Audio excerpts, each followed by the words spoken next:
इसके पहले के वीडियो में हमने देखा कबीरदास जी के बारे में हम पढ़ रहे थे, हिंदी क्लास 9th का है। कबीरदास जी का जन्म थोड़ा सा हम फिर से देख लेते हैं। कबीरदास जी का जन्म 1398 ईस्वी काशी में हुआ था। ऐसा लोगों की मान्यता है कि अभी इनके जन्म स्थान के बारे में पूर्णतः साक्ष्य नहीं मिल पाए हैं। दूसरा, इनका मृत्यु, कबीरदास जी की मृत्यु 1518 ईस्वी में मगहर में हुई थी। ग्रंथ, कबीरदास जी के ग्रंथ साखी शबद रामायणी जो बीजक नामक महाग्रंथ से लिए गए हैं। कबीरदास जी की भाषा सदुकड़ी भाषा है। इन्होंने सदुकड़ी भाषा के माध्यम, सदुकड़ी भाषा क्या होती है? संतों की भाषा, एक ऐसी भाषा जिसे हर व्यक्ति, हर जाति, हर संप्रदाय, हर धर्म का व्यक्ति समझ सकता है कि वो क्या कहना चाहता है। तो ऐसी भाषा कबीरदास जी ने अपने बीजक नामक ग्रंथ से लिखी गई है। कबीरदास जी के बारे में एक साक्ष्य ये भी है, एक तथ्य ये भी है कि कबीरदास जी पढ़े लिखे नहीं थे। ये जो बोल देते थे, इनके जो शिष्य होते थे उसे ग्रंथों में उतार देते थे, यानी लिखितबद्ध कर देते थे। जैसे कबीरदास जी ने कुछ बोला, उसको इनके शिष्यों ने सुना और उसको लिखित तौर पर इन्होंने भविष्य के लिए रख लिया। तो ऐसा माना जाता है कि कबीरदास जी पढ़े लिखे नहीं थे। तो चलिए, जहाँ से हम लोगों ने खत्म किया था वहीं उसके बाद से हम प्रारंभ करेंगे। तो हमारा अगला है, हिंदू मुआ राम कही मुसलमान खुदाए, कहे कबीर सुजीवता जो दुख के निकट न जाए। देखिए, कबीरदास जी कहते हैं हिंदू मुआ राम कहे। हिंदू जो है राम राम कहता है, राम राम जपता रहता है। कहते नहीं माला जपते, कहते नहीं सीता राम कहो, राम राम का जप करो। तो कबीरदास जी कहते हैं हिंदू मुआ राम कहे, राम कहे। हिंदू जो है राम कहते रहते हैं, मुसलमान खुदाए, मुसलमान खुदा खुदा चिल्लाते रहते हैं। कहे कबीर सुजीवता जो दुख के निकट न जाए। कबीरदास जी कहते हैं कि सज्जन व्यक्ति वही है, ज्ञानवान व्यक्ति वही है, ज्ञानी वही है, ईश्वर की प्राप्ति उसे वही होगी जो न राम के पास जाएगा न रहीम के पास जाएगा, अर्थात ना वो मंदिर जाएगा ना मस्जिद जाएगा। तो यहाँ व्यंग भी दिया है कबीरदास जी ने, यहाँ धर्म की बुराई की। ऐसा नहीं है, कबीरदास जी ने ये कहा है कि आप अपने ईश्वर की आराधना करना बंद कर दीजिए।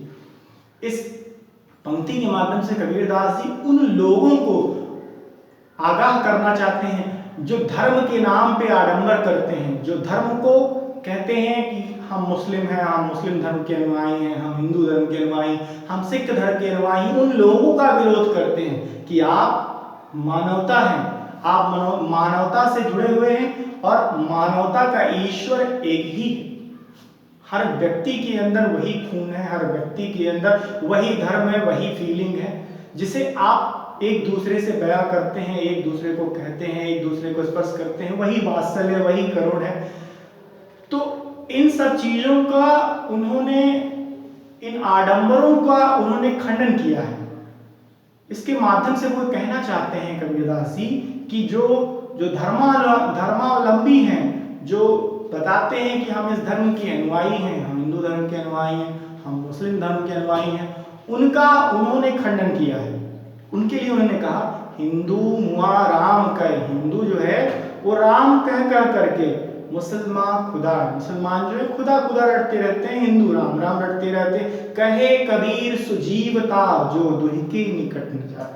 कबीरदास जी कहते हैं जीवित व्यक्ति वही है, अर्थात जीवित का तात्पर्य है ज्ञानवान व्यक्ति। ज्ञानवान व्यक्ति वही है जो इन दोनों के पास नहीं जाता। अगला है, काबा फिर काशी भया, रामई भया रहीम, मोट चून मैदा भया, बैठ कबीरा जी। कबीर, यहाँ कबीरा आ गया, इसका मतलब किसका है? सीधे आपको याद कर लेना, संदर्भ प्रस्तुत पद्यांश हमारी पाठ्य पुस्तक हिंदी क्षितिज भाग द्वितीय के, प्रस्तुत पाठ्य पुस्तक हिंदी क्षितिज भाग प्रथम के कबीर के साखिया नामक पाठ से लिया गया है। ठीक है, तो ये संदर्भ हो जाए, कबीर के साखिया प्रस्तुत पद्यांश हमारी पाठ्य पुस्तक हिंदी क्षितिज भाग प्रथम के साखिया नामक पाठ से लिया गया है। इसके रचयिता कबीरदास जी हैं। ये आप छोटा सा प्रसंग संदर्भ लिख देंगे। प्रसंग में प्रसंग लिखना हो तो आप देखेंगे प्रसंग में कि किसके बारे में वर्णन किया है, आलोचना की गई है, धर्म की आलोचना की गई है, तो प्रसंग में आप लिख सकते हैं कि धर्म की आलोचना की गई है। कैसे? देखिए, काबा फिर काशी भया, रामई भया रहीम। काबा का मतलब होता है मुसलमानों का पवित्र तीर्थ स्थल, और काशी का मतलब हिंदुओं का पवित्र स्थल, जिसके बारे में हम बता रहे थे अभी कि इनका जन्म कहाँ हुआ था, काशी में, यानी वाराणसी में। वाराणसी का पुराना नाम काशी, जिसे कहते हैं शिव की नगरी। काबा फिर काशी भया, काबा जो है वो काशी हो गया। रामई भया रहीम, राम क्या है, रहीम हो गए। रहीम कौन थे, मुस्लिम धर्म के अनुयायी थे। कहते हैं रहीम के बारे में आपको पता ही होगा कि भारत में मुस्लिम धर्म का सबसे बड़ा संस्थापक मुगल थे। इन्होंने बहुत दिनों तक साम्राज्य किया, 200 वर्षों तक मुस्लिमों का साम्राज्य लगभग रहा। तो यहाँ पर आपने देखा होगा ये मुगल वंश में अकबर के दरबार में 9 रत्न थे। उन 9 रत्नों में एक थे रहीम, जिन्हें खाना की उपाधि दी गई थी। उन्हीं रहीम के बारे में बताया गया है। कहते हैं कि वो रहीम मुस्लिम धर्म के थे, लेकिन उनके सुर क्या थे, राम के थे। कृष्ण की लीलाओं के बारे में वर्णन किया है रहीमदास जी ने। कृष्ण के उस स्वर्णिम रूप के बारे में वर्णन किया है कि कैसे उनके कान में कुंडल है, उनके चरणों की तुलना कमल से की है। इस तरह से उन्होंने कृष्ण की का महन किया है, कृष्ण के उस बाल लीलाओं का वर्णन किया है। तो यहाँ पे कबीरदास जी कहते हैं काबा फिर काशी भया, काबा जो है वो काशी हो गया। रामई भया रहीम, राम जो है रहीम बन गया। मोट चून मैदा भया, जिस प्रकार से आटा गेहूं होता है उसको आप मोटा पीसिए तो क्या बन जाएगा, आटा, और थोड़ा सा पीस दीजिए तो महीन हो जाएगा, क्या बन जाएगा, मैदा। लेकिन उत्पत्ति किससे हुई है, उसकी गेहूं से ही हुई है। तो मतलब समझ में आया इसका कि यहाँ पे उदाहरण क्यों प्रस्तुत किया गया। यहाँ पे कबीरदास जी कहते हैं जिस प्रकार से गेहूं खेतों से कट के आता है और पिसाई के लिए जाता है तो गेहूं को पीस देते हैं तो आटा बन जाता है, और उस आटे को और महीन पीस देते हैं तो मैदा बन जाता है। तो यहाँ कबीरदास जी कहना चाहते हैं कि ईश्वर एक है, उसके अनुयायी अलग अलग हो गए हैं, लेकिन सबका अस्तित्व, सब में सिर्फ एक ही निर्गुण निराकार ईश्वर है। जो बैठा कबीरा जी, कहते हैं कबीरदास जी कि राम, काबा जो है वो काशी हो गया, राम रहीम हो गया, और जो गेहूं है उसको हम पीसते हैं, मोटा पीसते हैं तो आटा बन जाता है, और थोड़ा सा और पीस देते हैं, पतला कर देते हैं तो मैदा बन जाता है। उसी प्रकार से हर व्यक्ति में, चाहे वो हिंदू धर्म का अनुयायी हो, चाहे मुस्लिम धर्म का अनुयायी हो, चाहे सिख धर्म का अनुयायी हो, या ईसाई धर्म का, या जैन धर्म का, किसी भी धर्म का अनुयायी हो, सबके अंदर ईश्वर एक ही है, निराकार निर्गुण ईश्वर है, जिसकी हमें आराधना करनी चाहिए। ऐसा कबीरदास जी संदेश अपनी सदुक्कड़ी भाषा के माध्यम से लोग तक पहुंचा रहे। अगला है, ऊंचे कुल का जन्मिया जे करनी ऊंच न होय, सुबरन कलश सुरा भरा साधु निंदा सोय। देखिए कितनी बड़ी बात इसमें कही है कबीरदास जी ने। ऊंचे कुल का जन्मिया, कहते हैं ऐसे कहा नहीं गया है कि किसी के ऊंचे कुल में जन्म लेने से उसके कुल का उद्धार नहीं हो सकता। इसी में मैं बताना चाहता हूँ, वर में को गुड़ी पुत्रो नाच मूर्ख सतान्यपि एकस्य चंद्रस्य मोहंती नाच तारा गणापि। वर में को गुड़ी पुत्रो, वर में को गुड़ी पुत्रो नाच मूर्ख सतान्यपि एकस्य चंद्रस्य मोहंती नाच तारा गणापि। इसका तात्पर्य हुआ कि यदि किसी कुल में 100 पुत्र हैं और 100 पुत्र में एक पुत्र भी लायक निकल गया, बाकी 99 नालायक निकल गए, तो भी उस कुल का उद्धार हो जाएगा। ऐसा क्यों?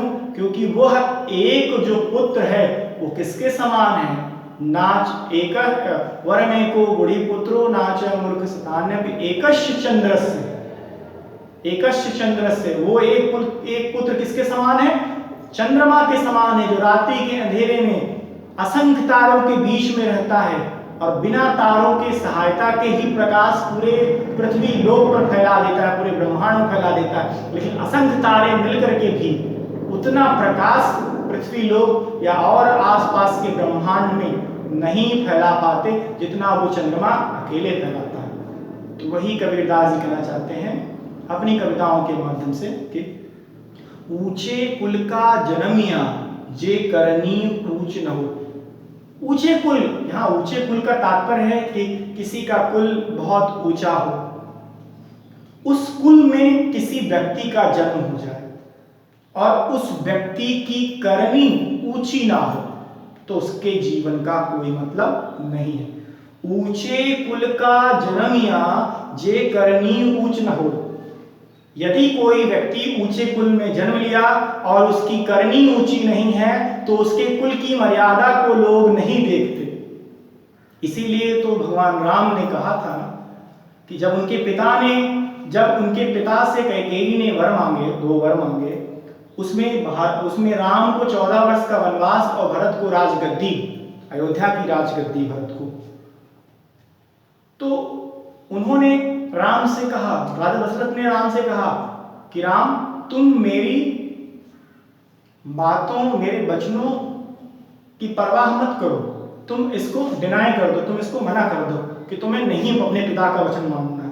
तो राम मर्यादा पुरुषोत्तम थे, उनका अवतार ही मर्यादा स्थापित करने के लिए हुआ।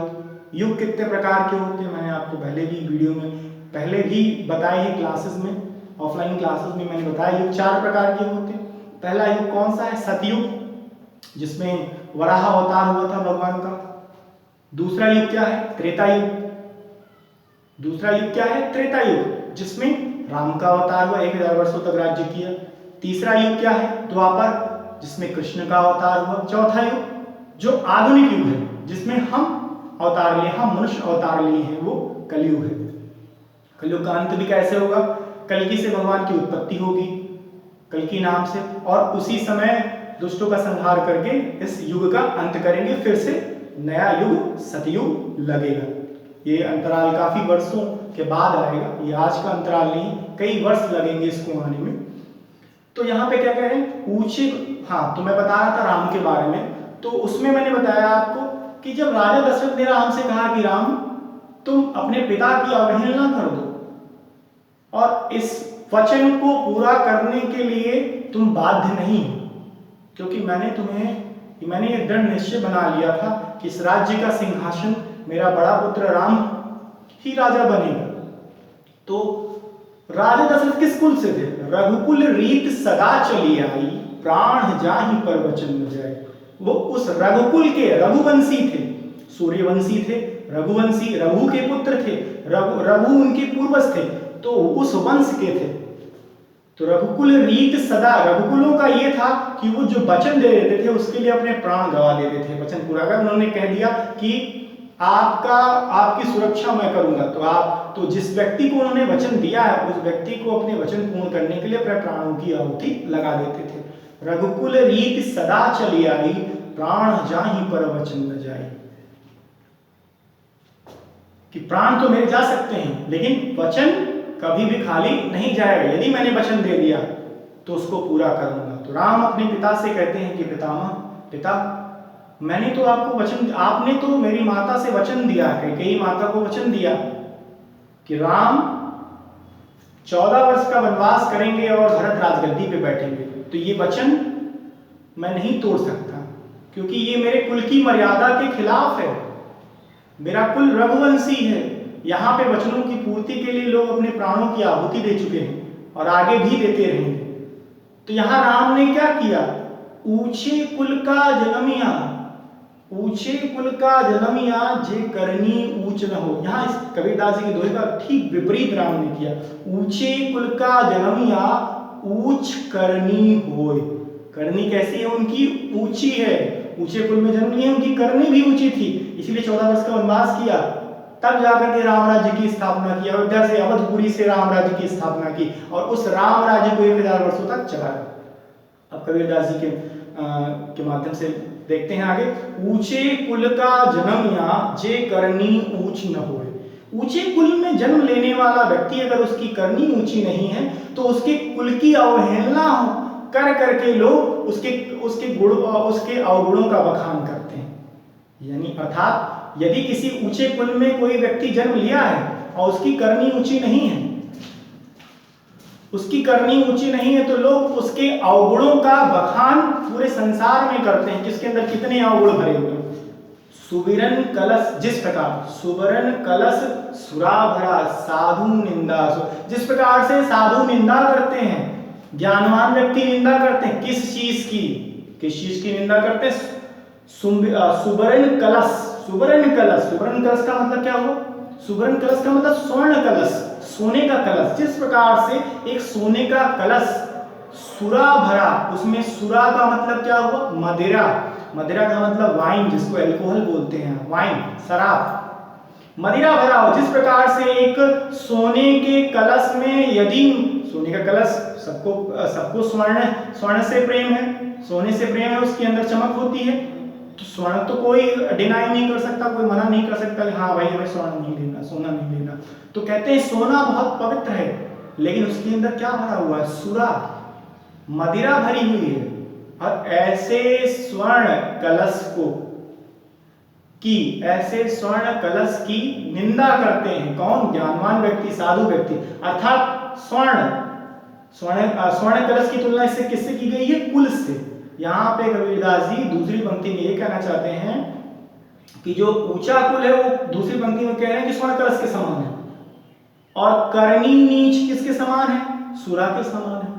तो दोनों पंक्तियों में कबीरदास जी पहली पंक्ति में ये संदेश देना चाहते हैं संसार में कि कोई भी मनुष्य ये समझे कि उसका जन्म किसी अच्छे कुल में हो गया है। अब इस तरह तो पांडु को ही देख लीजिए, कौरव और पांडु, पांचों पांडु अच्छे कुल में जन्म हुए, जबकि भाई एक ही हैं, भाई एक ही हैं भरतवंश के, और उनका जन्म जो हुआ, एक का कौरव दुर्योधन का जन्म धृतराष्ट्र उनके पिता थे, और ये पांचों का जन्म पांडु पिता थे। लेकिन दोनों में अंतर बहुत था। वो नीति के मार्ग पे चल रहा, युधिष्ठिर नीति के मार्ग पे चलते थे और दुर्योधन अनीति के मार्ग पे चलता था।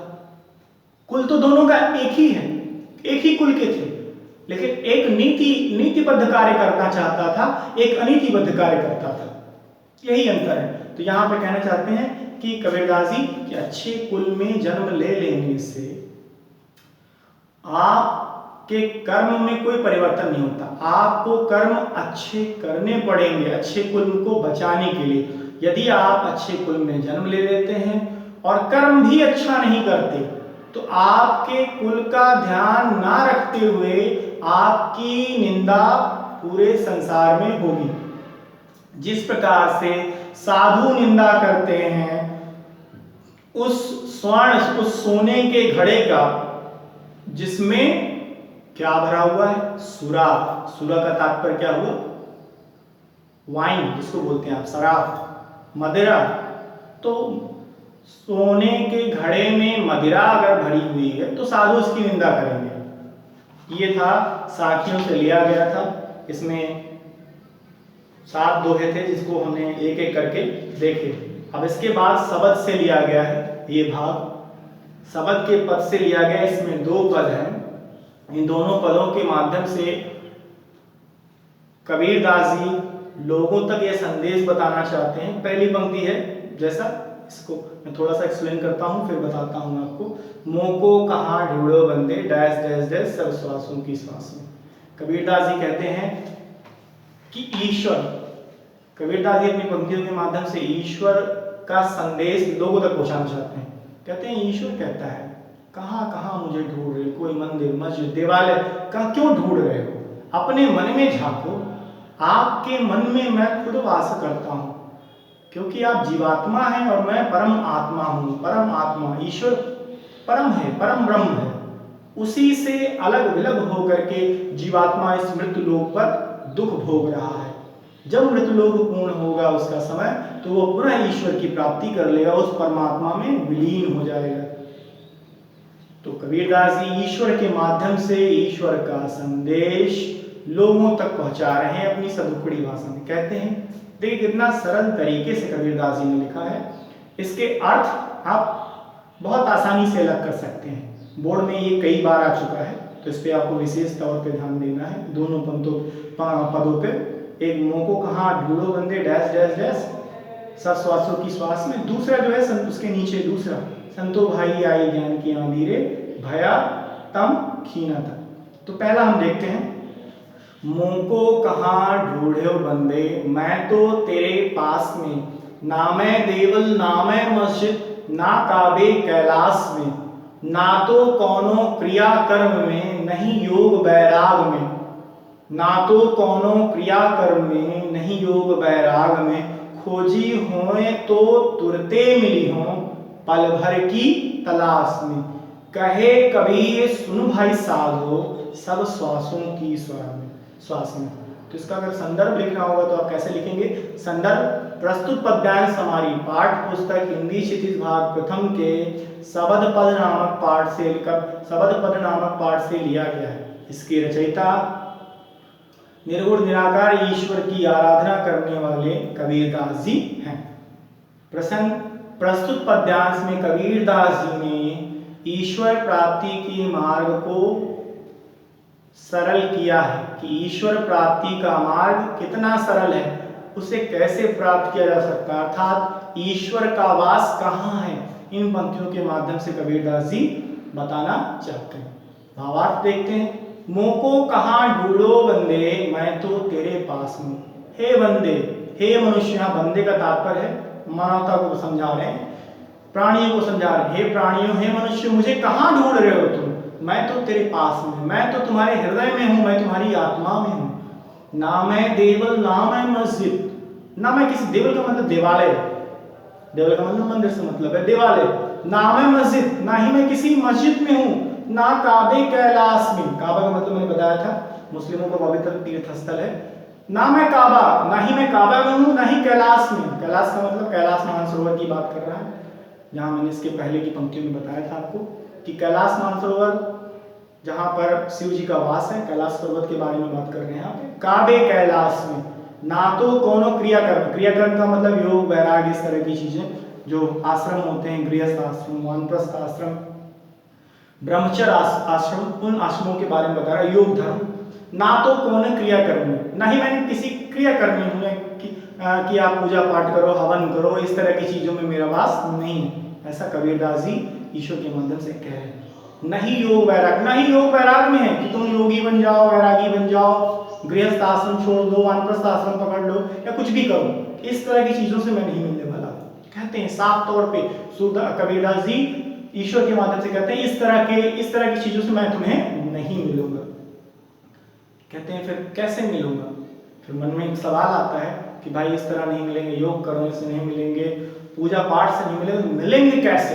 ये सवाल कोई भी पूछ सकता है मुझसे, तो उसका जवाब देते हैं। कैसा जवाब देते हैं सुनिए।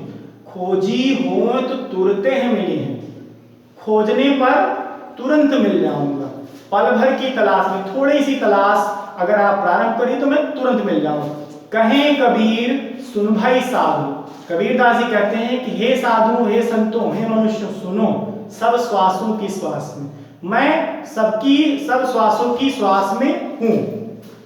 अर्थात क्या कहना चाहते हैं कि सुन भाई साधु, हे मनुष्यों, मैं हर व्यक्ति के श्वास में हूं, हर व्यक्ति के अंदर हूं। तो ये पहले शबद पद के पहले पंक्ति का था।